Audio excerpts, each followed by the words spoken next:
네, 반갑습니다. 12월에 첫 번째 만남인데, 그래도 귀한 시간 내주셔가지고 감사드려요. 이 감사합니다. 안 들어오신 분들은 제가 녹화본을 드리도록 하겠습니다. 네, 그리고 과제도 내드리도록 하겠습니다. 어, 저의 바뀐 헤어스타일을 먼저 알아봐 주셔가지고 너무너무 감사드려요. 네, 우리 아들은 할머니 같다고 저를 엄청 놀렸거든요. 훨씬 젊어 무슨 보이시는데? 말이야? 그러니까. 그러게요. 또 이제 다음 주만 지나면 또 저희가 또 한 살을 어, 또 먹습니다. 네, 올 한 해 어떻게 지내셨는지 참 궁금하기도 한데, 지난 주에 또 그 시대 예보를 또 못하게 돼가지고, 그거는 제가 한번 시간을 내가지고 영상으로 만들어서 해드리거나, 어차피 또 다음 주에 저희가 또 만나잖아요. 네. 그때 좀 더 그 인사이트 드릴 수 있도록 저희가 한번 준비해 보도록 할게요. 그리고 시작 전에 몇 가지 안내를 드릴 건데요.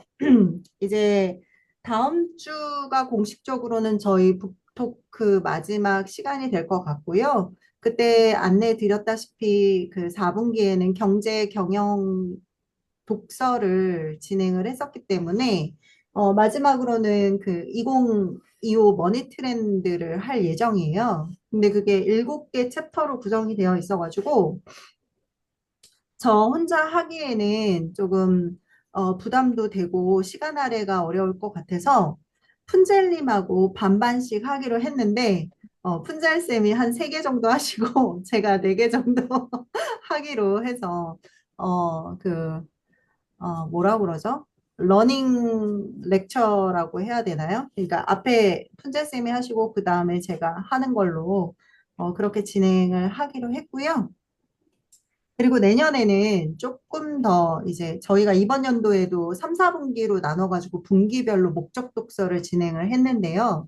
내년에는 훨씬 더 이제 더 딥하게 말씀하셨던 것처럼 경제 경영 그리고 자기계발서보다는 목적 있는 뭐 글쓰기라든지 그리고 경영 독서라든지 트렌드에 관한 책을 조금 더 읽어볼 수 있고 쉽게 읽을 수 있는 방법을 알려드리면서 글쓰기도 진행을 한번 해볼까 해요.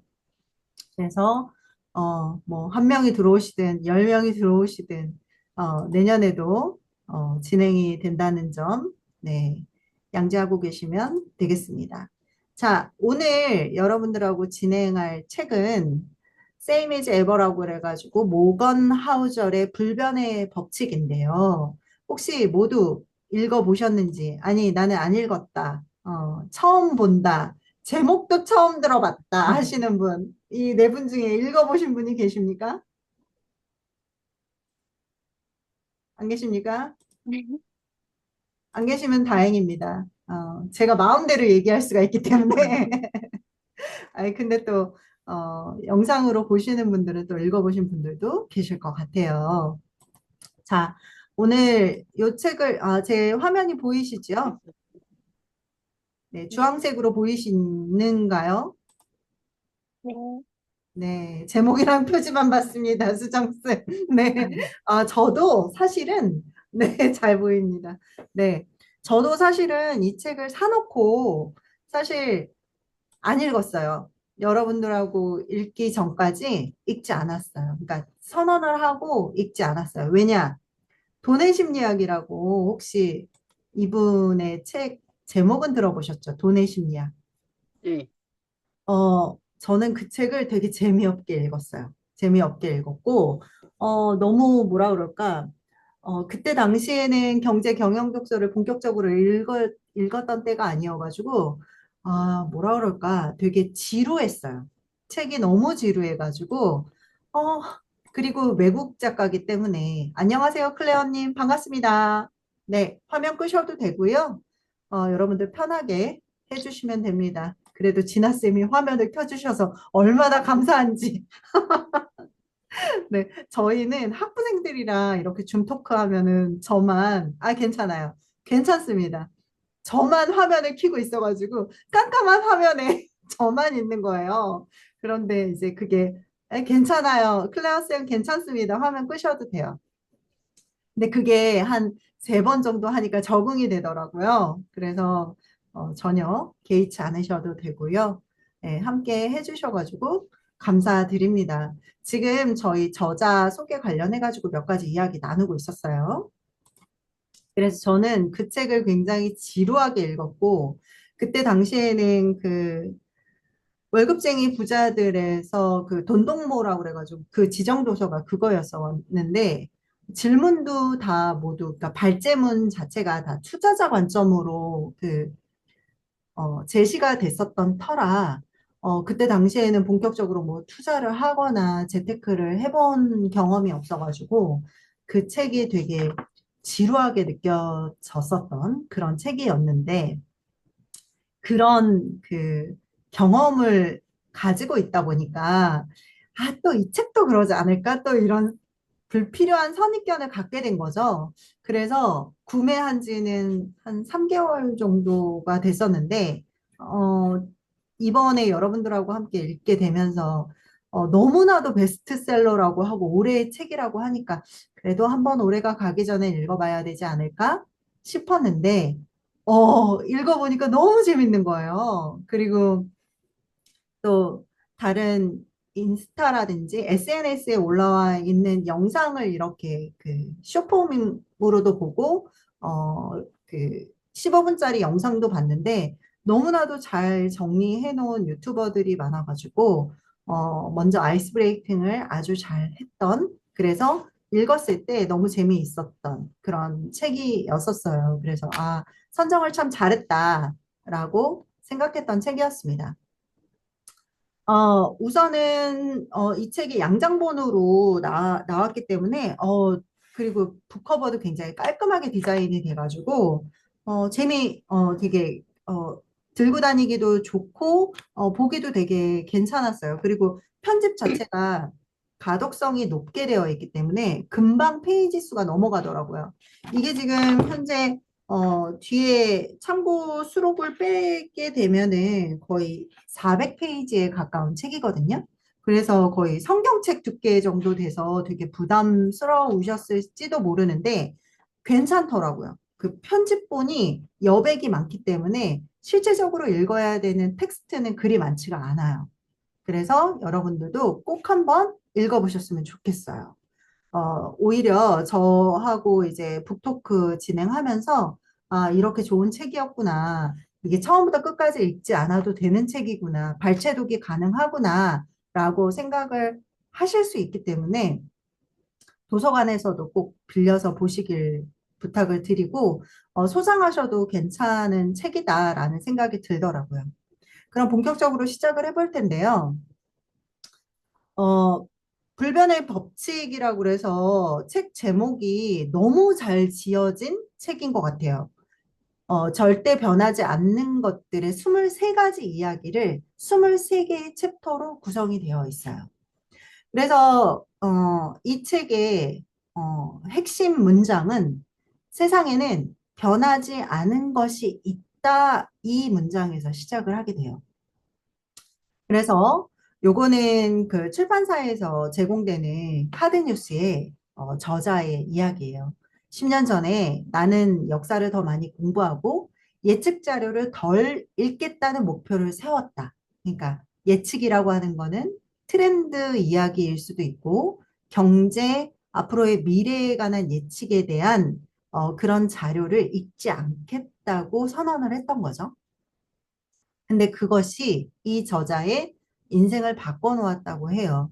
아이러니하게도 역사를 알면 알수록 미래에 대한 불안감이 줄어들었고, 그렇게 깨달은 23가지의 법칙을 나름대로 정리를 한 거예요.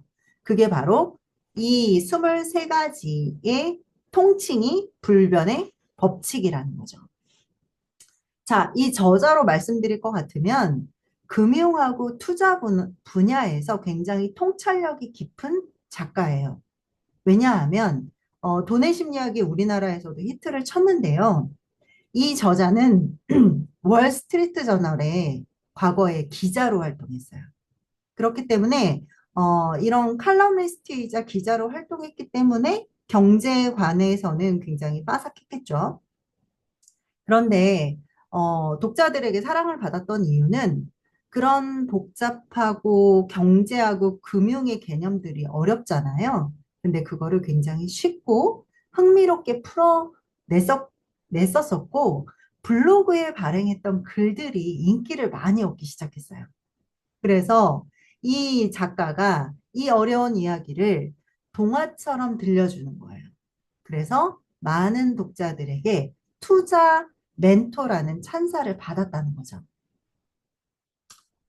클레어님은 다 읽으셨나 보네요. 네, 돈의 심리학을 추천하셨군요. 근데 저는 돈의 심리학을 별로 안 좋아해서 저는 그거 읽고 너무 지루했었거든요. 근데 재미있게 읽으셨다니, 여러분들도 이 책, 만약에 돈의 심리학을 아직 읽어보지 않으셨다면 이 책을 먼저 읽고 돈의 심리학을 읽어보시는 것도 저도 적극 추천을 드려요. 저도 한번 그때는 힘들었었는데 지금 다시 이 책을 읽고 나니까 다시 읽어볼까? 이런 생각이 들기는 했어요. 네, 말씀 주셔서 감사드려요. 그래서, 이 저자는 그 투자 멘토라는 그런 그 사람들의 선망을 받고 있고 찬사를 받고 있어서 일단은 이 책에서도 그렇지만 블로그의 글들이 그 인간의 본성하고 경제에 대한 깊은 인사이트를 담고 있기 때문에 많은 독자들에게 인기를 얻고 있어요. 그리고 앞서서 돈의 심리학이 제가 지루하게 읽었다는 돈의 심리학이라는 책은 어 이거는 돈을 다루는 방식이나 기술을 이야기하는 게 아니라 여기에서도 그 돈의 성격하고 자기가 그 경험했던 것들을 완전히 인간적인 면모를 탐구한 책이기도 해요. 그래서 결론은 돈을 대하는 사람의 심리, 생각, 감정, 행동, 이런 것들이 어떻게 영향을 미치는지에 대해서 돈의 심리학은 쓰여졌어요. 그래서 그의 책은 어, 그러니까 블로그에 발행된 글하고 그가 그쓴 책들은 경제적인 지식 그 뿐만 아니라 어, 돈을 바라보는 삶의 방식, 그리고 인간의 본성에 관해서 새로운 관점을 제시했기 때문에 전 세계 독자들에게 사랑을 받고 있다. 그리고 심지어는 우리나라에서 너무 잘 팔려가지고 한국 독자들에게 땡큐 영상을 출판사에서 트레일러로 공개를 했더라고요. 그래서 이 작가가 이런 사람이다라는 거를 먼저 알려드리고 싶었어요. 그래서 이 책을 읽으면서 저는 항상 여러분들께 목차를 굉장히 중요하게 말씀을 드리고 있거든요. 이 책을 처음부터 끝까지 다 읽는 게 아니라, 이 저자가 어떠한 생각을 구조화시켜서 책의 목차를 정했는지, 목차를 뚫어지게 쳐다보라고 저는 매번 북토크 시간에 말씀을 드려요. 어, 그 내용으로 제가 목차의 구성들을 이렇게 여러분들 그 슬라이드에 추가를 해드렸거든요. 23가지라고 하니까 굉장히 너무 많은 키워드 문장들이 있지는 않을까라고 생각하실지는 모르겠습니다만 하나도 버릴 게 없더라고요. 그래서 1번 이토록 아슬아슬한 세상이래.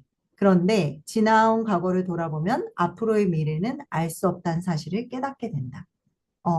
이야기를 처음 시작하면서 굉장히 임팩트 있는 사건을 이야기를 해줘요. 그러면은 1번부터 쭉 읽어보시는 거죠.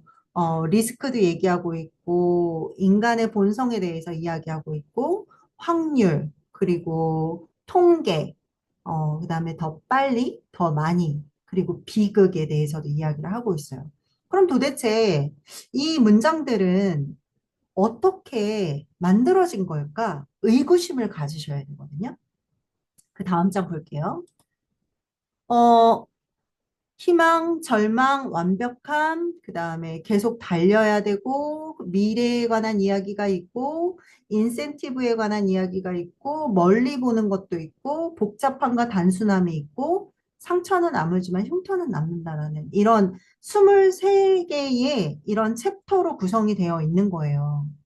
그렇다면 이걸 보고 여러분들이 목차를 재구성해 보셔야 돼요. 재구성이라고 하면 그냥 읽기도 바빠 죽겠는데 왜 목차를 재구성해 보라고 이야기를 하느냐라고 질문을 하셔야 되거든요. 책을 먼저 읽기 전에 이 목차를 보시고 이 작가가 어떻게 구성했는지 분류를 해보시라고 말씀을 드리는 거거든요. 그렇다면 저는 어떻게 분류했는지 먼저 보여드릴게요. 저는 이렇게 목차를 재구성했습니다. 이 목차가 무엇이냐? 첫 번째, 세상의 불확실성과 인간의 본성에 대해서 1번부터 4번 챕터까지를 아우르고 있어요. 두 번째, 보이지 않는 힘으로 삶이 움직이고 있대요. 다섯 번째부터 아홉 번째입니다. 세 번째, 변화의 속성과 시간의 법칙에 대해서 이야기하고 있어요. 그게 10에서 14번째 챕터예요. 그러면 잠깐 볼까요? 인간의 본성에 대해서 네 번째까지 이야기한 게 맞는지 볼게요. 자, 리스크, 기대치와 현실, 인간 그 알 수 없는 존재라고 했어요. 그쵸? 자, 세상의 불확실성과 인간의 본성에 대해서 제가 나눴고요. 자, 변화의 속성과 시간의 법칙은 지금 10에서 14로 나눴어요. 마법이 일어나는 순간, 비극은 순식간이고 기적은 오래 걸린다. 그 다음에 사소한 것과 희망 그리고 절망. 시간의 법칙에 대해서 이야기를 하고 있고, 자, 네 번째는 지속 가능성을 위한 사고방식이라고 했어요. 그게 15에서 18이에요. 15에서 18. 여기까지. 그 다음에 나머지가, 자, 인간 행동의 패턴과 통찰. 19에서 23. 19에서 23이, 인간의 통찰에 대해서 이야기를 하고 있어요. 그리고 변하지 않는 원칙에서 배우는 삶의 지혜. 요게 이제 마지막에 질문하는 부분이거든요. 자, 이렇게 나눈 이유는 뭐냐면 이 책을 읽으시면서 여러분들이 구조화를 좀 하셔야 되는 필요성이 있거든요. 그냥 주르르륵 읽는 게 아니라 이것은 인간의 본성에 대해서 이야기를 하고 있구나. 여기까지. 그러면 삶을 움직이는 힘에 대해서 반짝반짝. 네. 여기까지 이야기를 하고 있구나. 그리고 속성과 시간의 법칙은 여기까지 이야기를 하고 있구나. 요거는 제가 만들어 놓은 목차의 재구성이에요. 그렇다면 여러분들께서는, 그러면 나는 어떻게 재구성을 해볼까 생각을 하시되, 이거를 머리를 싸매고 하시지 마시고요. 이걸 챗 GPT나 클로드에 목차를 넣으셔가지고 AI의 힘을 빌리셔서 목차를 다시 한번 재구성해 달라고 요청을 해보세요. 그러면 AI가 아주 잘 구분을 해줄 거예요. 그러면 그 구분한 분류를 한번 공유해 봐 주셔도 너무 좋을 것 같아요. 저처럼. 자, 그러면 저는 이렇게 총 5가지의 23가지의 챕터를 5개로 묶은 거예요. 그러면 어떻게 보면은 나중에 책을 읽고 나서 5개의 주제로 제가 재분류를 했기 때문에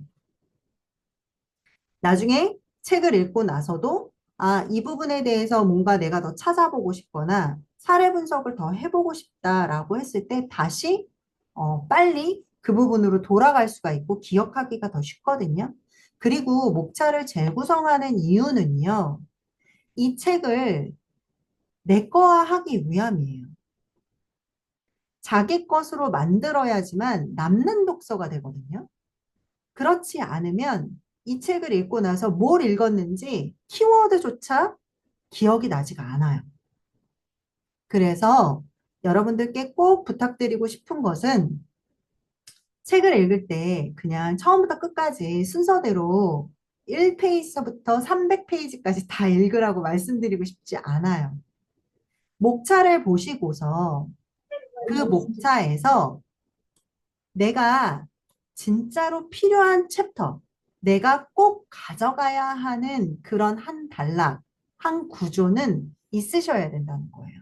그래서 누군가에게 이야기를 하거나 이 책을 추천을 할 때 왜 좋은지 한 문장 정도는 이야기할 줄 아셔야 합니다. 그래서 이제 내년부터는 여러분들하고 이제 독서 클럽을 운영하면서 책을 읽고 난 다음에 목차를 재구성하는 방법이나 또는 그런 훈련을 통해서 이야기를 나눌 수 있는 그런 시간을 가져보려고 해요. 그래서 목차가 여러분 책을 쓸 때 저자가 가장 많이 신경을 쓰는 부분이에요. 왜냐하면 그 책을 통해서 독자에게 전달하려는 핵심 메시지, 키워드가 목차에 있거든요. 그래서 이 모건하우절도 23가지의 법칙을 우리에게 전달을 하려고 해요. 그러면 그 전달하려는 메시지가 어떤 분류로 나누어지는지 스스로 한번 분류를 해보셨으면 좋겠다는 말씀을 드려봅니다. 자, 그러면 이 책의 핵심 키워드는 뭘까요? 그 전에 카드 뉴스부터 먼저 살펴보도록 할게요.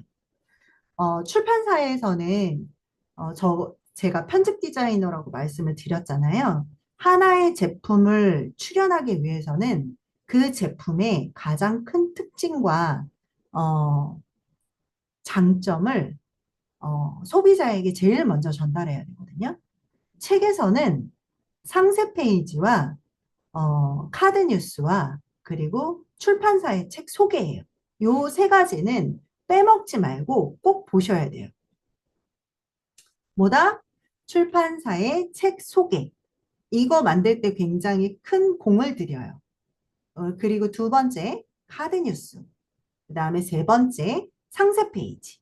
이게 왜냐하면 디자이너들이 가장 처음에 받는 키워드들이거든요. 그 핵심 키워드들을 받아가지고 시그니처 컬러를 정하고 그 다음에 핵심 메시지를 썸네일과 카드 뉴스에 배치를 해서 스토리보드를 만드는 거예요. 그래서 책을 구매하실 때도 그 출판사의 책 소개라든지 상세 페이지 구성이라든지 책 목차라든지 그 다음에 출판사에서 만든 트레일러 영상과 그 다음에 카드 뉴스를 꼭 보시고 구매를 하셔야 된다는 거. 자, 이 책에서 카드 뉴스를 아주 잘 만들었어요. 뭐냐면 제일 처음에 아마존의 어, 아마존의 수장이 누구죠? 제프 베이조스. 그 수장의 이야기로 시작을 해요. 그래서 1995년 아마존은 다음과 같은 광고를 싣는다. 이게 지금 3장짜리인데 제가 이어붙인 거예요. 어, 아마존닷컴 북스에 오신 것을 환영합니다. 지금은 세계 최대의 쇼핑몰이지만 그 시작은 아마존닷컴 북스였어요. 아시죠?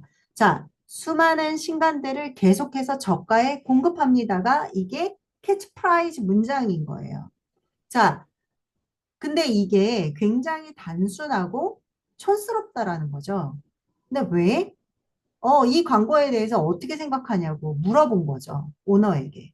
그랬더니 당연하다는 듯이 변하지 않는 것이 바로 그거라는 거예요. 저렴한 가격, 빠른 배송을 원하는 거는 그건 고객이 변하지 않는 니즈라는 거예요. 그런데 제프 베조스가 주목한 게 바로 이것이다. 라고 이야기를 해요. 그러면서 앞으로 10년 안에 세상은 어떻게 될까 사람들은 궁금해 하지만, 이 사람이 이야기한 이 문장이 핵심 문장이에요. 10년 후 세상에 대비하는 가장 좋은 방법은 10년 후에도 바뀌지 않을 것들을 아는 것이라는 거예요. 이게 바로 이 책의 핵심 문장입니다. 앞으로 10년 동안 변하지 않을 것은 무엇인가? 그런데 이게 이 예견이 적중했다고 모건하우저는 얘기해요. 1994년 그 나이가 30세였다라는 거죠. 깜짝 놀랐어요, 저도. 그래서 오늘날 이게 빅세븐인 거 아시죠? 아마존이 주가의 빅세 미국 주가의 빅세븐입니다. 그래서 오늘날 시가총액 1조 4천억 원이 넘는 세계 최대의 인터넷 쇼핑 플랫폼이 됐어요. 자, 뭘로 시작했다고? 책 서점으로 시작했어요. 온라인. 핵심은 뭐였다고? 저가의 책을 가장 빠르게 배송받는 거. 근데 지금까지도 변하지 않았어요. 변하지 않는 것들을 아는 것이 중요하다.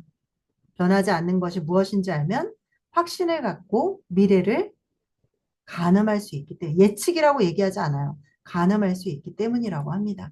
그래서 결국엔 얘기하고 싶은 건 이거예요. 사업뿐만이 아니라 우리의 삶에도 그건 마찬가지라는 거예요. 절대 바뀌지 않는 인간의 행동을 이해하게 된다면 보이지 않는 것들이 보이고 삶에서 내리는 결정들 또한 훨씬 더 지혜로운 방향으로 향한다라는 카드 뉴스였어요. 그래서 뭐가 변하지 않을까? 그거를 내 삶에서도 생각해야 되고, 내가 일하고 있는 업에서도 생각해야 되고, 내가 만약에 비즈니스를 하고 있다면 그 부분에 대해서도 생각을 해야 된다는 거죠. 그래서 제프 베이조스의 아마존 광고를 이 카드 뉴스의 서두에 내세웠더라고요. 자, 그래서 어, 저도 이 키워드 문장을 선택했어요. 앞으로 10년 동안 변하지 않을 것은 무엇인가?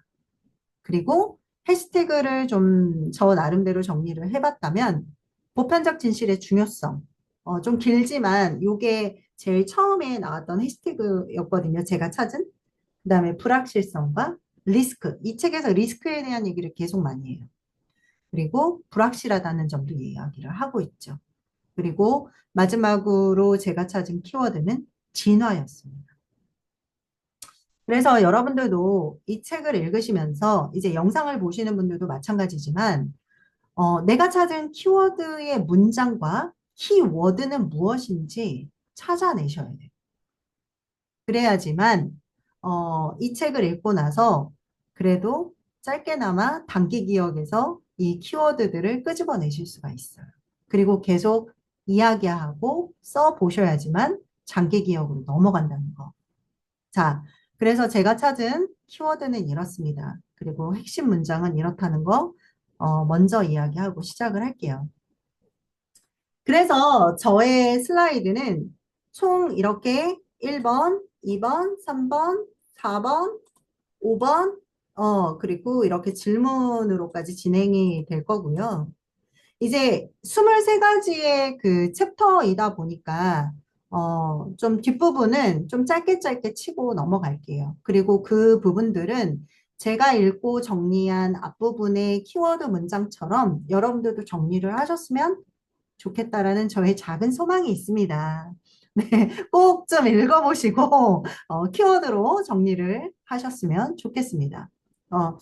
참고로 시작하기 전에 제가 지난달에 그 여러분들하고 같이 했던 트렌드 코리아 2025 해드렸었잖아요. 그리고 그걸 정리해서 여러분들한테 나눠드렸었는데 그거를 블로그에 발행을 했었어요. 근데 출판사에서 연락이 온 거예요. 그래서 저는 좋은 소식으로 연락이 왔는 줄 알았는데 안타깝게도 출판사에서는 굉장히 정중하고 조심스럽게 어, 그 키워드로 정리한 PDF가 2차 저작물에 위반이 될 수 있으니 그 부분은 내려달라고 하더라고요. 그래가지고 제가 깜짝 놀랐죠. 아, 이런 것도 다 검열을 하는구나. 그래서 제가 그때, 그러면은 나는 이제 어떻게 정리해서 이걸 오픈을 해야 될까? 굉장히 큰 고민에 휩싸였던 한 달이었어요. 그런데 어쨌든, 여러분들하고 나누는 부분에 있어서는 이런 것들이 분명히 필요하다는 생각을 하고 있기 때문에 요거는 공개는 하지 않고 이제 들어오신 분들께 나눠드리는 용도로 제가 쓰임을 하도록 하겠고요. 여러분들도 이제 어, 책을 읽고 정리하고 리뷰하시는 분들이 굉장히 많으신 걸로 알아요.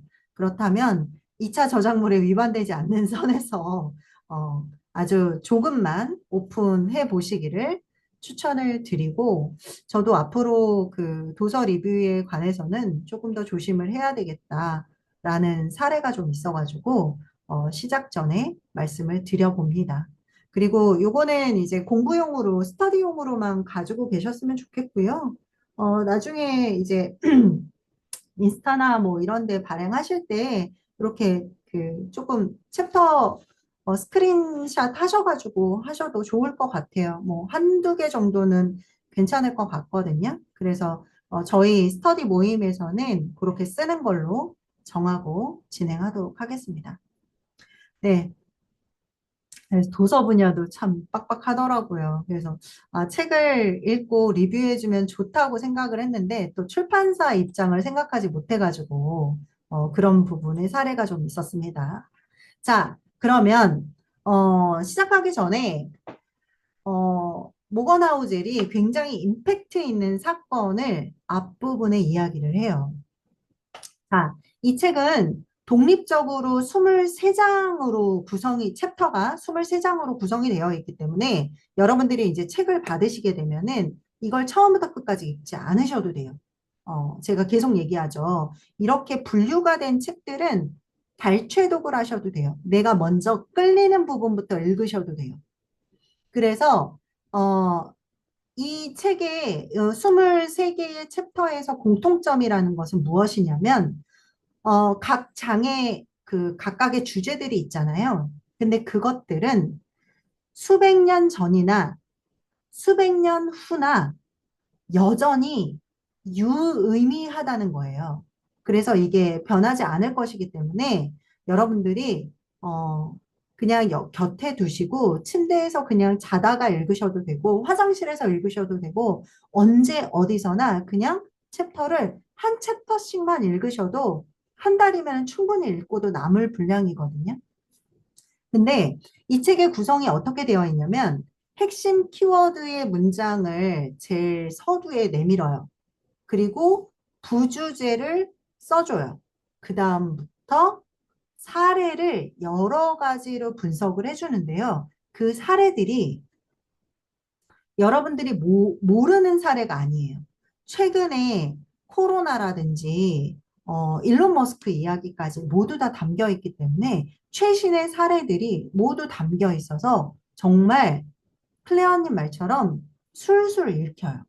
그리고 만약에 역사적인 사건이라고 하더라도 근현대사를 다루고 있기 때문에 충분히 이해가 빨리 되실 거예요.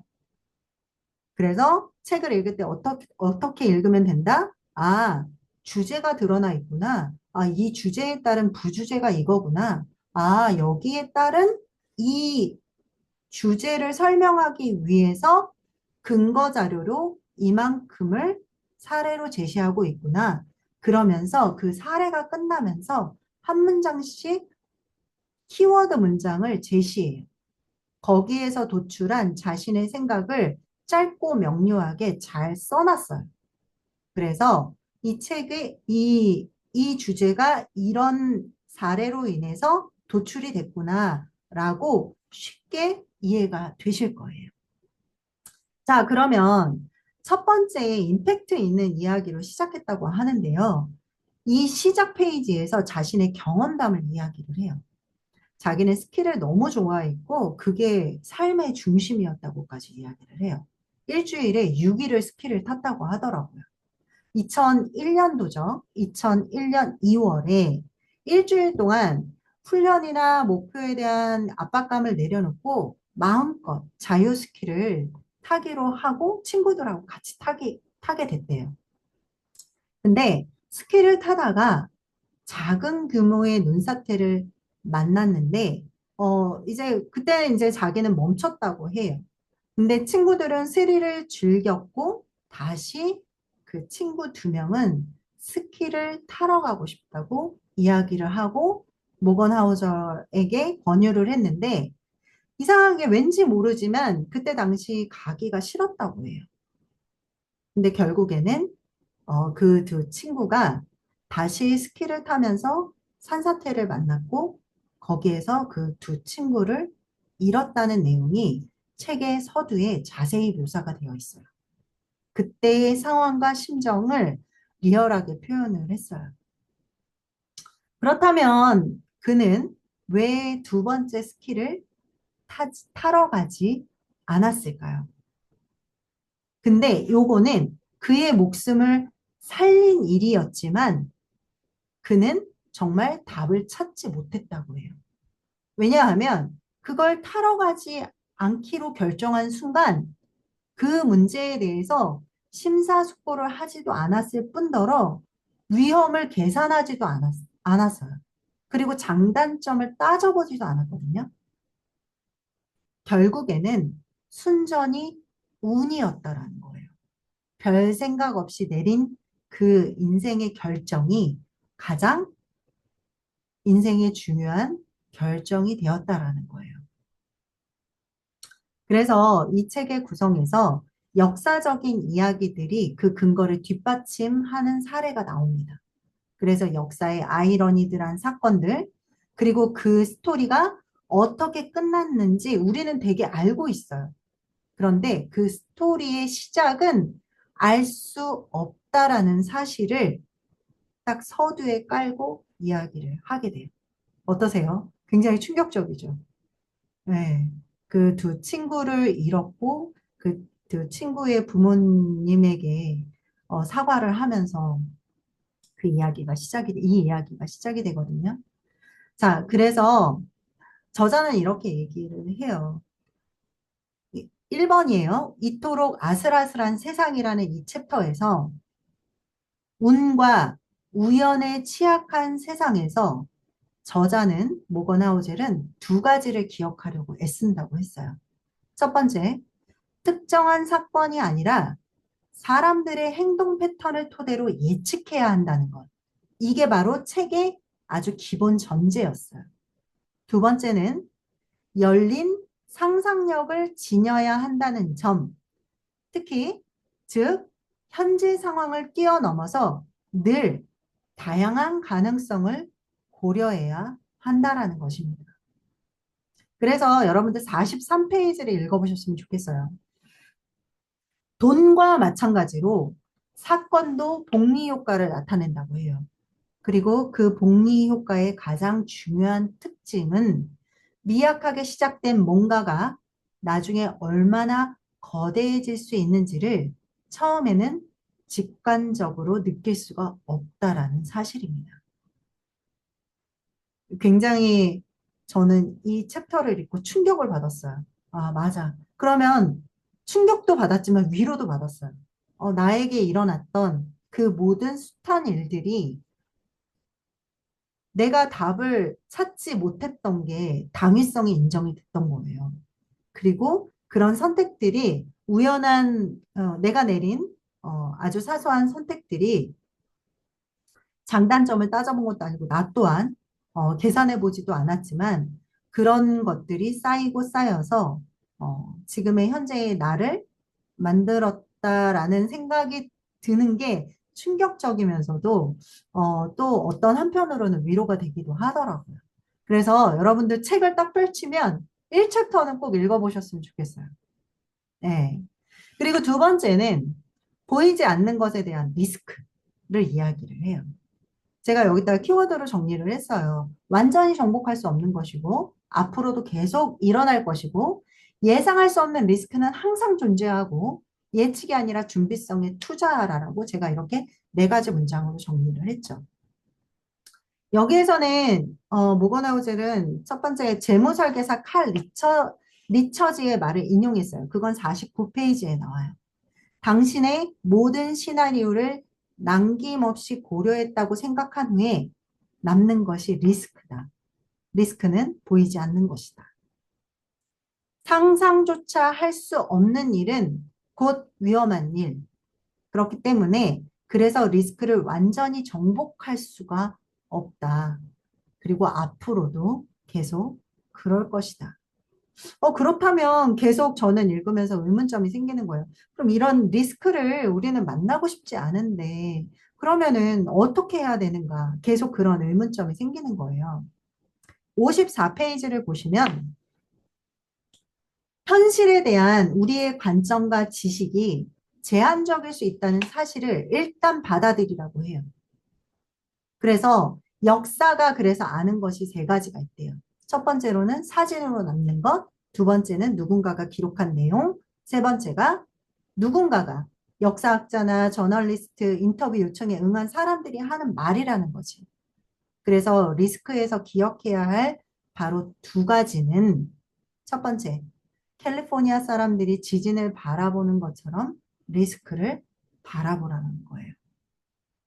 여기에는 지진이 많이 일어나나 봐요. 그래서 대규모 지진은 언제든지 반드시 일어날 것이며 어쩌면 이 지진은 일어날 수도 있지만 100년 동안 일어나지 않을 수도 있어요.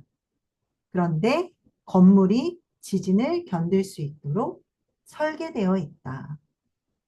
그래서 나심 탈레브의 말을 인용해요. 예측이 아니라 준비성에 투자하라고 이야기합니다. 자, 그럼 두 번째는 뭐냐? 상상할 수 있는 리스크만 대비하면 상상하지 못한 리스크는 준비되지 않는 채로 맞아야 한다는 사실을 기억해야 된다는 거예요. 네, 되게 무서운 말이에요. 최근에 제가 그 리스크에 대해서 이제 저희가 아무래도 주식 투자를 소소하게 하다 보니까 이제 연말이 되면은 산타랠리라고 있어요. 그러니까 이번에 대선을 치르면서 미국 주식이 우상향을 막 이제 치달르고 있죠. 모든 주식이 거의 우상향을 치달르고 있어요. 그런데 그저께죠. 연준의 파월이 이제 금리를 우리가 예상하기로는 네 번의 금리를 이제 인하하겠다고 생각을 했는데 이제 두 번밖에 안 하겠다고 이제 금리를 낮추는 게 좀 미미했죠. 그러고 나서부터 미국 주식이 떡락을 했어요. 정말 완전 계좌가 막 마이너스 치더라고요. 그걸 보는데 막 정말 손이 벌벌벌 떨리는 거예요. 근데 다행히도 이틀 정도 지나니까 다시 원상 복귀를 하고 이제 투자자의 심리, 그러니까 인간의 심리가 자 이제 이 리스크는 크지 않다라는 것들이 이제 반영이 돼가지고 다시 복귀를 하더라고요. 그걸 보면서 정말 예측이 아니라 준비성에 투자를 해야 되겠구나. 이게 희한하게, 이 책을, 그러니까 그 사건을 먼저 목도하고 이 책을 읽으니까 그 사건이 이해가 되는, 그런 경험을 제가 하게 됐죠. 그래서, 어, 상상하지 못한 리스크는 준비하는 채로 맞아야 한다는 사실을 기억하라는 게, 이 책을 읽으면서, 되게 많이 와닿았던 지점이었습니다. 자, 그래서 책의 구성은 앞서도 말씀드렸지만 주제와 사례를 하나씩 끝날 때 핵심 문장으로 마무리가 됩니다. 자, 세 번째는 기대치와 현실이라는 거예요. 그래서 행복을 위한 제1 원칙은 기대치를 완전히 낮추는 것이라고 해요. 세상을 움직이는 거는 탐욕이 아니라 시기심이라고 하더라고요. 여러분들도 그렇지 않으신가요? 나의 욕심보다 남이 잘 되는 거에 대한 시기심이 세상을 움직이는 것이라고 이 저자는 이야기를 하고 있어요. 그래서 투자자 찰리 먼거는 객관적 부는 존재하지 않는다. 어, 부와 행복의 등식은 가진 것과 기대하는 것이라는 거고, 기대치 게임의 원래는 원리를 이해해야 한다는 거예요. 자, 그리고 네 번째는 인간, 그 알 수 없는 존재죠. 탁월한 사람들은 비정상적인 성격적 특징이 있다고 해요. 여기에 사례로 일론 머스크가 나오고요. 그 다음에 애플의 수장이 누구였죠?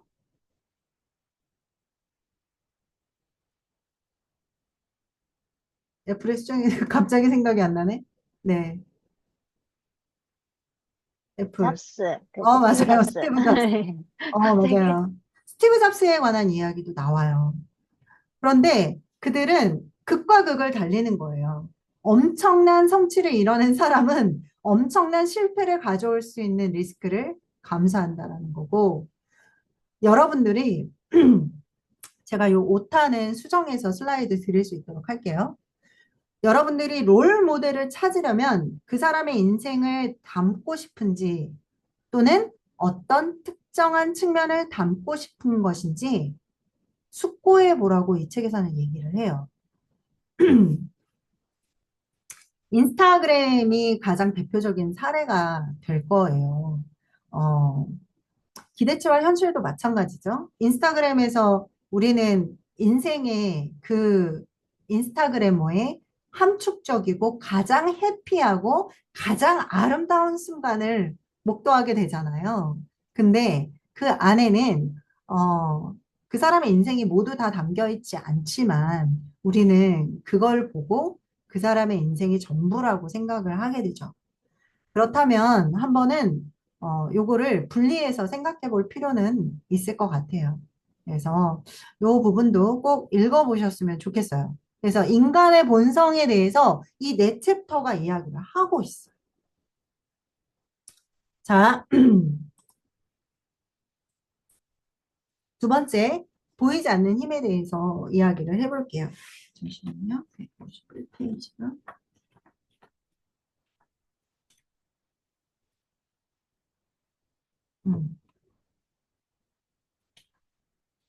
네. 다섯 번째는 확률과 확실성. 그 다음에 여섯 번째가 뛰어난 스토리가 승리하고, 일곱 번째가 통계가 놓치고 있는 것, 평화가 혼돈의 씨앗을 뿌리고, 아홉 번째, 더 많이, 더 빨리. 자, 여러분, 미래가 확실하다고 생각하신 적이 있으세요? 저는 그랬던 것 같아요. 미래가 항상 확실하진 않지만, 그래도 우리가 막 선언하고, 막, 긍정확언하고, 막 이러면서, 좀 더 확실한 미래를 여러분들이 그려가시는 중이라고 생각을 합니다. 저도 물론 마찬가지고요. 근데 디폴트가 그거예요. 미래는 불확실하다는 거예요. 그런데 그걸 확률로 이해하고 활용을 하라는 이야기를 저자는 이야기하고 있어요. 사람들이 우리는 원하는 게 정확한 정보를 원하는 게 아니라 저는 이 문장도 되게 충격이었거든요. 우리는 정확한 정보를 준다고 생각을 하는데 사람들이 원하는 건 그게 아니라는 거예요. 확실한 걸 원한다는 거예요. 확실한 걸. 그래서 최근에 제가 느꼈던 건 뭐냐면 잘 되는 인플루언서들을 보면은 굉장히 수강생들의 리뷰에 되게 집착해요. 그리고 그게 디폴트로 꼭 들어가더라고요. 나는 이렇게 성과를 이뤘고, 이런 성과를 이룬 데에는 이런 근거와 뒷받침들이 있었어. 그러면서 그걸 확실하게 보여주더라고요. 그래서 이 부분들을 한번 생각해 보셨으면 좋겠고요. 그리고 또 하나는 스토리라는 거예요. 답을 원하는 게 아니라 그 사람의 스토리를 원한다는 거예요. 청중의 마음과 공감을 이끌어내는 스토리. 정보로 넘쳐나는 세상에 합리적이고 옳은 답을 찾기는 당연히 어렵죠. 그런데 훌륭한 스토리가 통계 자료보다 설득력이 높다라는 겁니다. 여러분들이 팔로우 하시는 그 사람들을 한번 생각을 해보시면 훨씬 더 이해가 빨리 되실 거예요.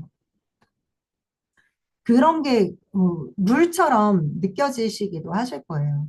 어떤 배우라든지, 그러니까 변우석을 한번 예를 들어 볼게요. 변우석이라는 배우가 훌륭한 스토리가 되었더라는 거는 어떤 드라마에서 한 번 뜬 게 아니죠. 그 친구가 데뷔를 하고 또 어떤 무수한 다 주연이 아니었어요. 보조 출연부터 시작해가지고 어, 아주 작은 역할이더라도 굉장히 끝까지 성실하게 잘 해냈던. 그래서, 음, 변우석의 그 드라마가 끝나고 나서 그 변우석의 그 출연한 그 영상 드라마를 찾아보는 그런 밈들도 되게 성행을 했었어요. 쉽게 설명을 드리면 그래요. 그렇다면 나는 어떤 스토리를 갖고 있는지 한번 생각해 보셨으면 좋겠어요. 또는 가장 저항이 많이 일어나는 건 내 스토리를 굳이 왜 여기에다 사람들한테 왜 얘기해야 되지? 라는 저항감이 아마 나하고 가장 부딪히는 지점일 거예요. 그렇다면 내가 뭔가 하나의 뭐 브랜딩으로 승리를 하던 내가 뭔가 비즈니스를 하던 거기에 가장 기본적인 거는 타인의 공감을 이끌어내는 스토리가 있어야 된다라는 거예요. 그래서 여러분들도 삶에 대해서 다 드러내놓고 싶지는 않으시겠지만 내가 뭔가 브랜딩을 하거나 비즈니스를 할 때 공감을 일으킬 수 있는 스토리가 나는 무엇이 있는지 한번 생각해 보셨으면 좋겠습니다. 그리고 음, 인간은 기본적으로 감정과 호르몬의 지배를 당한다고 해요. 진아쌤, 호르몬의 지배를 당하신 적이 있으십니까? 저는 되게 많아요. 이게 그 호르몬 때문에 감정의 기복이 되게 심해요. 그리고, 어, 타인의 반응에 따라서도 제 감정이 너울을 막 타거든요. 근데 그거를 되게 안 하고 싶고 자제해야 된다고 생각을 하는데 어떤 문제를 내 감정의 동요를 일으키는 트리거가 있어요. 그 트리거가 뭐냐면 굉장히 자기 주장만 하는 사람을 만났을 때, 그러니까 상대적인 반응인 거죠. 그래서 그런 사람들을 만났을 때, 또는 그런 상황에 맞닥뜨렸을 때, 막 불의를 막 못 참는 그런 성격이어가지고, 네, 그런 상황과 사람을 만날 때, 나 또한도, 호르몬과 감정의 지배를 받고 있다라고 생각을 합니다. 그런데 151페이지를 한번 보시게 되면은 되게 재미있는 챕터가 나와요. 잠시만요. 149, 150, 151페이지. 어, 어떤 투자나 대상이나 기업이 현재의 숫자의 미래에 관한 스토리를 곱한 결과가 그것의 가치이다. 라고 나오거든요. 자, 여기 보면은 혁신과 발전이 일어나는 것은 우리와 다르게 생각하는 사람들이 있기 때문. 두 번째, 누군가의 합리적 행동이 누군가의 미친 짓으로 여길 수 있음을 인정해야 되는 거고, 인센티브의 힘을 이해해야 해야 되고, 통계보다 스토리의 힘이 세다는 사실을 잊지 말라고 여기에서 이야기를 하거든요. 그래서 이 부분을 한 번씩 꼭 읽어보시고 생각을 나눠주셨으면 좋겠어요. 다음에 평화가 혼돈의 씨앗을 뿌린다라는 이야기가 있는데요. 되게 재밌어요. 평화의 시대가 지나면 혼돈의 시대가 온다. 근데 혼돈의 시대가 지나면 평화의 시대가 온다라고 여기서 얘기하고 있어요. 여기에서 보시면 163페이지를 딱 보시면 되게 재밌어요. 자, 여러분들은 어디쯤 계시는지 한번 생각해 보시면 좋거든요. 우리는 좋은 상황이 영원할 것이라고 믿는다. 그러면 나쁜 이야기에 둔감해진다. 그 다음엔 나쁜 이야기를 무시한다. 그 다음엔 나쁜 이야기를 부인한다. 그 다음엔 나쁜 상황 앞에서 패닉에 빠진다. 그 다음엔 나쁜 상황을 받아들인다. 이제 나쁜 상황이 영원할 거라고 믿는다. 그러면 좋은 이야기에 둔감해진다. 그 다음엔 좋은 이야기를 무시한다. 그 다음엔 좋은 이야기를 부인한다. 그 다음엔 좋은 상황을 받아들인다. 이제 좋은 상황이 영원할 거라고 믿는다. 이게 바로 탐욕과 두려움의 사이클이 흔히 이렇게 이야기를 한다라는 거예요. 진아쌤은 어디에 계시나요? 저는, 좋은 상황. 저는 좋은 상황. 중간쯤에 이제 나쁜 상황이 영원할 거라고 믿는다. 저는 여기에 있는 것 같아요. 지금, 어, 탄핵이 통과가 됐고, 지금 이제 헌재, 그걸 기다리고 있잖아요. 그러니까 환율이 저희는 무역을 하고 있는 회사이기 때문에 1,400원만 넘어도 되게 힘들어요.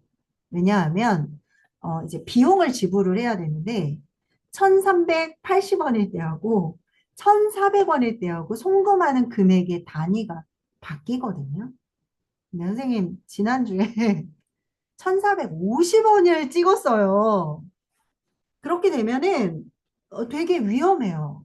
왜냐하면 원화의 가치가 굉장히 떨어지고 있기 때문에 이제 물가 상승은 기본이고 이제 외국에 있는 유학생들이 이제 한국으로 다시 들어와야 되는 그런 상황이 발생할 수 있거든요. 그래서 저희 같은 경우도 지금 1,450원을 찍었기 때문에 저희가 이제 단가 상승을 하지 않을 수 없는 상황에까지 도래했고, 어, 2주간의 홍보를 거치고 난 다음 10%도 아니고 저희가 20%의 단가 상승을 예상하고 있어요. 그래서 제가 다음 주에 출근하면 이제 그 부분에 대한 홍보 자료를 만들어야 되는 상황입니다. 자, 그래서 163페이지의 탐욕과 두려움의 사이클을 보시면서 지금 나는 어디쯤 있는지 한번 생각해 보셨으면 좋겠습니다.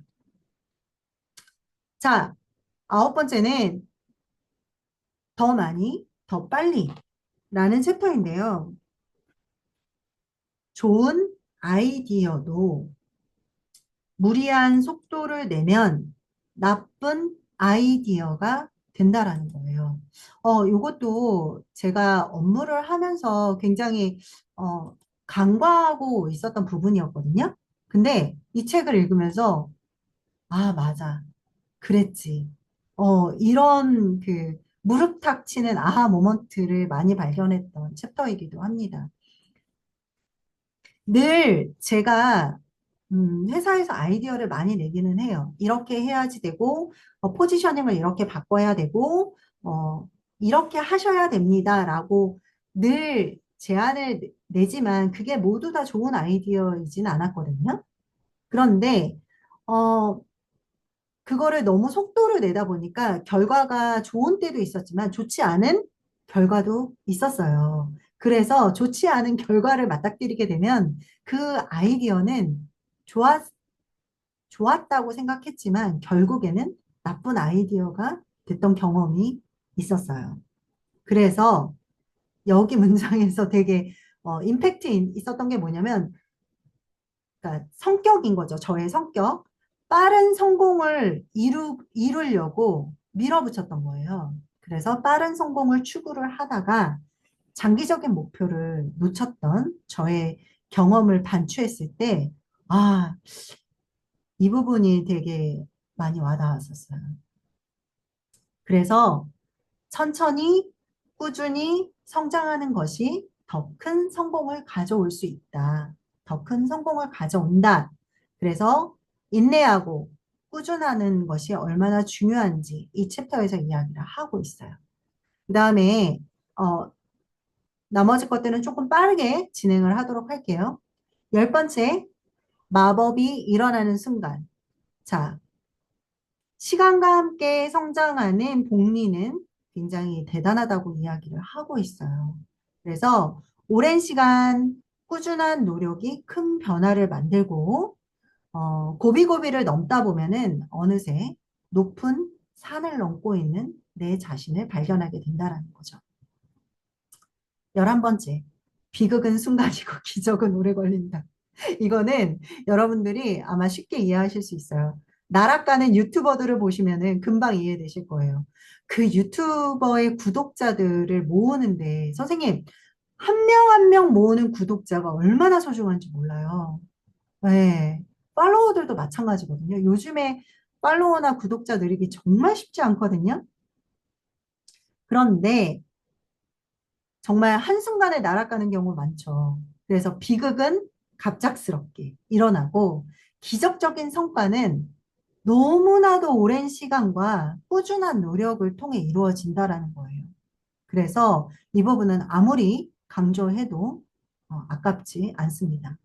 그 다음에 12번째, 사소한 것과 거대한 결과. 자, 여기서도 계속 얘기하고 있죠. 시간에 대해서 이야기하고 있어요. 그래서 제가 이 부분에 대해서는 변화와 변화의 속성과 시간의 법칙이라는 그 키워드로 이 챕터를 묶었던 거거든요. 사소한 결정이 장기적으로는 큰 결과를 가지고 오고 그 변화들이, 작은 변화들이 쌓이고 쌓여서 큰 성과를 이뤄내고 있고 그 작은 노력들이 꾸준하게 지속하는 것이 굉장히 중요하다. 그래서 237페이지를 보시면 진화의 놀라운 힘은 단순히 환경 적응에 유리한 특성이 선택된다는 점에만 있지 않다. 만일 당신이 거기에만 집중한다면 진화라는 프로세스를 제대로 이해하기 힘들다. 대부분의 종에서 수천 년 동안 일어나는 변화는 너무나 사소해서 알아채기조차 힘들다. 이 부분을 꼭 읽어보셨으면 좋겠어요. 그래서 제가 핵심 키워드로 선택한 단어가 바로 진화였습니다. 그리고 13번째, 희망 그리고 절망. 여기에서는 낙관주의하고 비관주의에 대해서 이야기를 하고 있어요. 그리고 중간이 제일 어렵죠. 그래서 중립적인 시각을 강조를 하고 있습니다. 단기적 역경과 장기적 관점을 균형 있게 관리하는 법을 깨달으려면 그만한 노력이 필요하다라는 거예요. 그래서 어, 여기서 계속 강조하고 있는 거는 현실을 인식하는 것이 아주 중요한 역할을 한다고 얘기하고 있거든요. 그리고 14번째, 여러분들 아마 여기 완벽주의 성향을 갖고 계신 분들이 굉장히 많으실 거예요. 완벽하게 준비되지 않으면 하나도 시도조차 하지 않으시는 분들이 많이 계실 겁니다. 내가 아직 준비가 안 됐어. 이게 가장 대표적인 워딩이거든요. 자, 실패를 두려워하는 마음이 지나치게, 실패를 두려워하는 마음이 지나치게 완벽함을 추구하게 만든다고 이야기를 해요. 그래서 결국에는 여기 이분이 그 경제 경영 그 칼럼니스트라고 제가 말씀드렸잖아요. 결국 투자의 좋은 기회를 놓치는 결과를 갖고 와요. 그래서 완벽한 건 없기 때문에 불완전한 속에서 기회를 잡아야 된다라는 거죠. 그리고 또 하나가 더 있어요. 완벽하게 정보를 파악한다는 것은 판타지다, 환상이다. 오히려 불완전함이 찬스가 될 수 있다라고 이야기를 하고 있습니다. 자, 이 부분도 내가 좀 완벽주의 성향이 강하다. 그러면 꼭 한번 읽어보셔야 되는 챕터입니다. 잠시만요. 목이 좀 아파서 잠깐 물 좀 마실게요.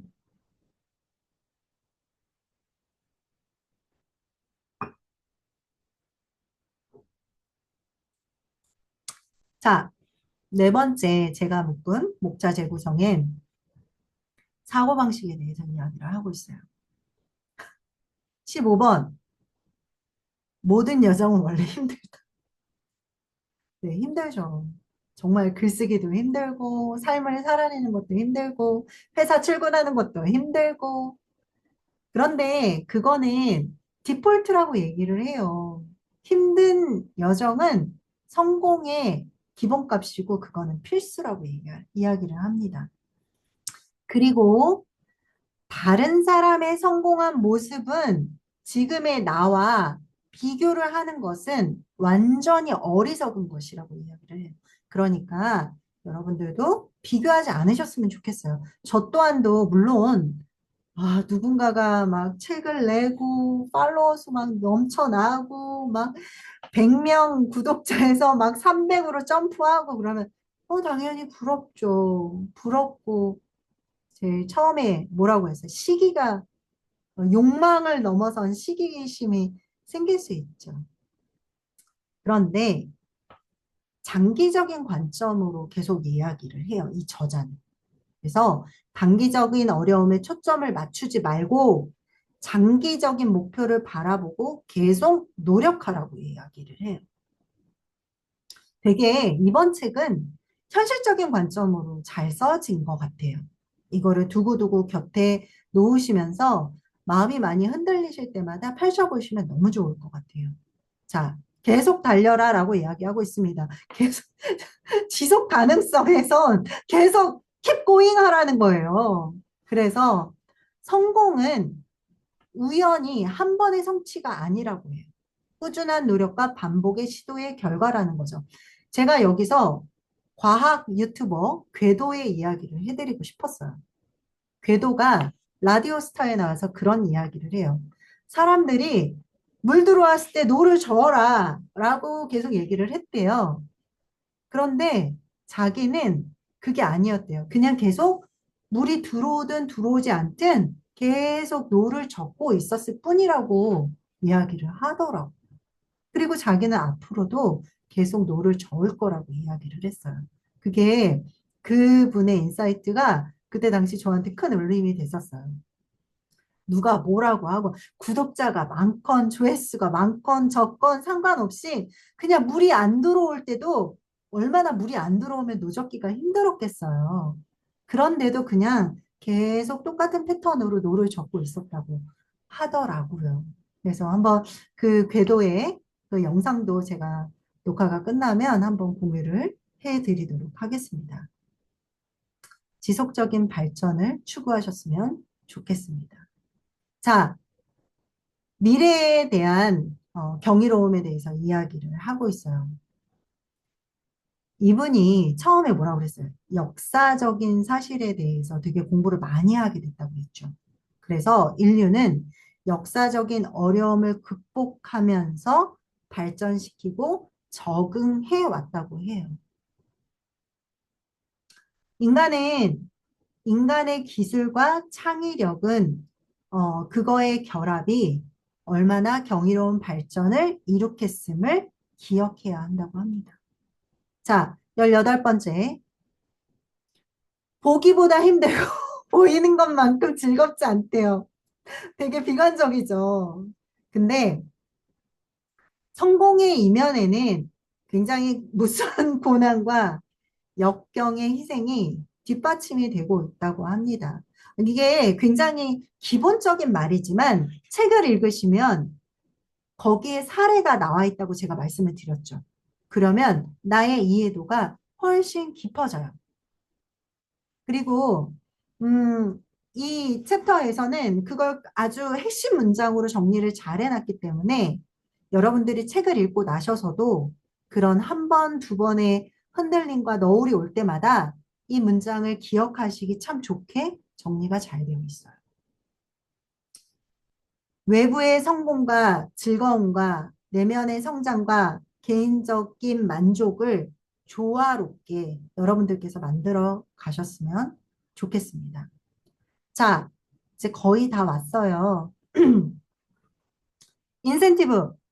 인센티브 말로만 들어도 좋죠. 저희 회사는 거의 명절 때마다 인센티브를 주셔가지고, 그것만 기다리고 있어요. 1월 달은. 그래도 이번에 1월 달이 좀 빨라가지고. 자, 사람을 움직이는 가장 강력한 힘이라고 해요. 사람은 이성적으로 행동할 것 같지만, 어때요? 제가 뭐라고 그랬어요? 감정과 호르몬에 따라서 움직인다고 말씀을 드렸죠? 경제적, 사회적, 개인적인 이익에 따라서 그 인센티브에 따라서 결정하고 행동한다는 것을 이해해야 한다고 해요. 이거를 잘 활용을 하셔야지만 성공의 열쇠를 거머쥔다고 합니다. 그래서 경제적, 사회적, 개인적인 이익, 즉 인센티브에 따라 결정하고 행동함을 이해하셔야 되기 때문에 우리가 인스타로 치면은 인스타 보너스가 인센티브인 거예요. 유튜브 구독자가 인센티브인 거예요. 그러면 나의 업에서 인센티브는 뭐예요? 내가 만약에 비즈니스를 하고 있다면 소비자가 나를 선택해주고 그 소비자가 결제를 해주는 그 금액의 차입금이 나의 인센티브예요. 그래서 그게 가장 강력한 힘이라는 거예요. 뭔지 아시겠죠? 그게 내가 앞으로 나아갈 수 있는 원동력이 될 수 있다라는 겁니다. 자, 겪어봐야 안다. 직접 겪어보고 느껴보고 하는 경험만큼 우리에게 진정한 깨달음과 교훈을 주는 것은 없죠. 그리고 그게 가장 설득력이 세요. 그래서 어, 사실은 북토크 들어오기 전에 저희 아들이 엄마 밥 줘. 그러면서 이제 그러니까 여러분들도 아시겠지만 자녀가 이제 허심탄회하게 이제 말을 터놓고 할 때가 그런 그 포인트들이 몇 가지가 있거든요. 저희 아이들은. 근데 이번에 대입을 치르면서 이제 뭐 내년이면 성인이 되니까 근데 생각이 되게 많아진 것 같더라고요. 그래서 자기가 이제 목표한 대학을 갈 수 없는 상황이 되어버리니 재수를 하겠다고 이야기를 하더라고요. 근데 그거를 고2, 고3 때 하는 이야기와 직접 수능을 치르고 지금 현재의 자신의 위치를 파악하고 그걸 경험하고 가늠하면서 이야기를 하는 아이의 메시지가 너무 다르게 느껴지는 거예요. 그리고 그 말이 되게 무게감이 있게 다가오더라고요, 저한테는.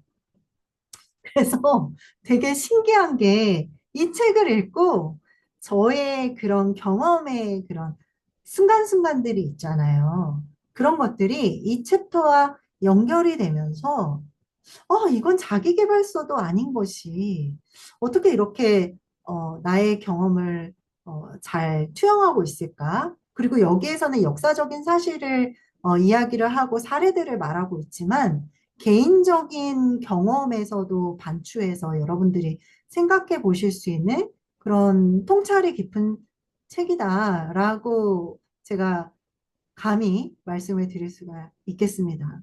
그래서 오히려 아이가 그렇게 경험을 하고 엄마에게 이야기하는 것이 저에게 오히려 설득이 되더라고요. 그래서 아이랑 심도 있게 깊은 이야기를 나누고 북토크에 들어왔습니다. 네. 그래서 여러분들도 실천하고 도전하시면서 그 내가 겪은 경험에서 어떤 깨달음과 교훈이 있는지 한번 이 챕터를 읽어보시고 나의 그런 인사이트를 적어보시는 것도 좋을 것 같다는 생각을 했어요. 자, 21번째 멀리 보는 것에 대하여서는 여기서 얘기하죠. 미래를 예측하기는 어렵다. 그게 기본이에요. 불확실하다. 그렇다고 계획하는 것을 두려워하지 말라. 우리의 잠재력과 상상력으로 극복할 수 있다. 그래서 바로 눈앞의 것으로 집착하지 않게 된다는 거예요. 그래서 단기 목표, 중장기 목표를 세우고, 그 목표에 따른 비전을 꿈꿀 수 있다는 거죠. 자, 이제 거의 다 왔습니다. 22번째, 복잡함과 단순함에 대해서 이야기를 하고 있어요. 자, 여러분들은 나에게 당면한 문제들을 얼마나 복잡하게 해결하고 계시는지, 단순하게 바라보고 계시는지, 저는 그게 되게 궁금하거든요. 근데 저는 조금 모르겠어요. 직장 생활을 오래 해서 그런지는 모르겠는데, 어, 좀 복잡한 문제를 단순하게 바라보려고 하는 그런, 근육은 있는 것 같아요. 그래서 이제 우리 직원들이 좀 어려움을 겪고 있을 때에도 조언을 많이 얻으려고 하거든요. 팀장님 이런 일이 있는데 이거는 어떻게 하면 좋을까요? 그러면 좀 그런 이야기를 많이 듣긴 했었어요. 어, 나의 문제를 너에게 가져가면 되게 간단한 문제가 된다라는 이야기들을 좀 들은 경험이 있거든요. 그래서 요거는 여러분들도 당면에 있는 여러분의 문제들을 어떻게 바라보고 있는지 한번 톱해보셨으면 좋겠어요. 그렇다면 이 부분에 대해서 이 저자는 이 부분에 대해서 좀 능수능란해지면 성공은 조금 더 빨리 올 것이라고 이야기를 해요. 단순하다라는 거는 실행 가능성을 높일 수 있고요. 불필요한 것들을 제거함으로 인해서 효율성을 높일 수가 있거든요. 그래서 이 부분도 한번 생각해 보셨으면 좋겠습니다. 자, 이제 마지막이에요. 여러분 다 앞에 있는 것들 다 안 읽어보셔도 돼요. 이 23번째 이 부분은 꼭 읽어보셔야 돼요. 1번과 23번은 꼭 읽어보세요. 상처는 아물지만 흉터는 남는다. 자, 실패를 요거는 제가 그 복사해서 붙여놓고 수정을 못한 거예요. 요거는 제가 수정해서 제가 PDF 드릴게요. 우리는 각자의 삶 속에 아픔이 있죠. 어, 그런데 그 상처와 아픔이 이렇게 딱지가 않고 아물어지면서 내 삶의 교훈이나 통찰과 가치관을 만들어 나가요. 그래서 그런 상처들이 나의 정체성을 만드는 요소라는 거예요. 이해되시죠? 저도 그랬던 것 같아요. 이 책을 읽으면서 되게 공감하는 부분이 각 챕터마다 되게 많이 나와요. 사례는 사례대로 생각을 하시고요. 나의 경험과 나의 삶을 반추해 보실 수 있거든요. 그래서 그 상처를 극복해 가면서 단단해지고 회복력이 키워진다라는 거예요. 그래서 여기에 맨 마지막에 그런 이야기들이 나와요. 그 각자의 상처와 흉터가 다르기 때문에 같은 것을 보고도 다른 생각을 가질 수 있다라는 거예요. 그래서 다름을 아주 조화롭게 융합하는 내가 되어야 된다는 거죠. 자, 그래서 맨 마지막에 여러분들 꼭 읽어보셨으면 좋겠어요.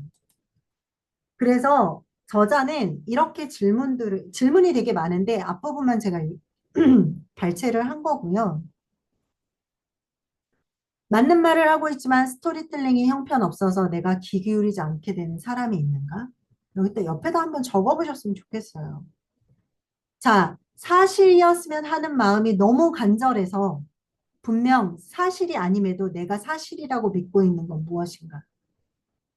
결국엔 나도 겪게 될 문제인데 다른 직종에만 해당한다고 생각하는 문제는 무엇인가? 이게 좀 질문이 깊은데 어, 나중에 내가 겪게 될 문제인데 편협하게 나에게만 다른 내 문제는 아니야. 나는 저런 문제를 겪을 필요가 없어. 라고 생각하는 문제가 뭔지라는 그런 질문인 거예요. 그리고 내가 경험하지 못해서 무지할 수밖에 없는 대상이나 문제는 무엇인가? 한번 생각해 보셨으면 좋겠고요. 여기에 질문이 되게 많이 나오거든요. 세 페이지에 관련해서 세 페이지에 걸쳐서 질문이 나와요. 맨 마지막에 질문은 뭐냐면, 지금껏 늘 옳았던 것은 무엇인가? 맨 마지막 질문이 이거예요. 시간이 흘러도 변하지 않는 것은 무엇인가? 나의 관점으로 답해 보시면 너무 좋을 것 같아요. 그래서 여러분들께서, 이 책은 올해가 가기 전에 한 챕터라도, 못해도 5챕터라도 꼭 읽어보시고 이 저자가 던지는 질문에 대해서 꼭 답해보고 싶었던 거 있죠. 그것들을 질문과 답을 쓰셔서 카톡에다가 간단하게 어, 공유를 해주시면 어떨까라는 생각을 하면서 오늘 제가 준비한 자료는 여기까지이고 오늘의 북토크를 마무리하려고 합니다. 어떠셨나요? 와우. 뭐, 왜요? 왜요? 제가 부족한 건 없었나요, 선생님? 감사합니다. 네, 감사합니다. 잠시만요. 제가 공유는 좀 정지하도록 할게요. 네. 아, 목이 아프네요. 혼자 진짜 떠들려니까. 대단하세요. 너무, 너무, 너무너무 좋았어요. 아, 좋으셨어요? 다행이죠. 네. 이 네. 책 꼭 음, 읽어보세요. 선생님, 너무 책도 되게 이렇게 두껍잖아요. 음, 음, 근데 선생님, 하루 날 잡고 네. 한 4시간 정도만 하면은 충분히 읽으실 수 있어요. 음, 그리고 사례가 너무 복잡하고 내가 이해를 못하는 부분이다. 그러면 그냥 넘기세요. 그리고 그 다음 챕터 읽어보셔도 너무 좋을 것 같아요. 네, 정리 최고라고 말씀해 주셔서 감사해요. 네, 진짜 클레어님 너무 감사해요. 최고예요, 최고. 네, 감사드립니다. 뭔가 듣는 것만으로도 왠지 힐링이 되는 뭔가 되게 좋았어요. 아, 정말요? 다행입니다. 네. 네. 준비가 미흡하다고 생각을 했는데 그렇게 말씀해 주셔가지고 너무 감사드리고요. 음, 사실은 이 책을 읽을까 말까 되게 고민을 많이 했어요. 왜냐하면 경제경영 도서 파트랑 좀 거리가 있지 않을까? 그리고 앞서도 말씀드렸지만 돈의 심리학과 결이 좀 같을 것 같아가지고 제가 의구심이 좀 있었는데 사실 읽어보고 나서 훨씬 더 반하게 된 그런 책이었어요. 그래서 이거는 꼭 리뷰를 해봐야 되겠다. 그리고 글로도 써서 생각을 정리해봐야 되겠다. 라고 생각했던 좀 좋은 친구를 만난 것 같은 그런 책이었어요. 그래서 여러분들도 올해가 가기 전에 다 읽지 않으셔도 되고요. 목차를 먼저 보시고 목차를 재구성하는 거는 좀 힘드시다면 목차에서 내가 꼭 그러니까 끌어당기는 목차가 분명히 있을 거거든요. 그러면 그 중에서 한두 개 정도 먼저 읽어보시고 슬슬 잘 읽힌다. 그러면은 그 중에 또 하나 더 읽어보고 그러면서 개수를 늘려가다 보면은 23개를 금방 읽으실 것 같아요. 그래서 이 책을 올해가 가기 전에 꼭 한번 읽어보셨으면 하는 바람이 아주 큽니다. 그래서 꼭 읽어보셨으면 좋겠습니다. 자, 녹화는 여기에서 중지하도록 하겠습니다. 잠시만요.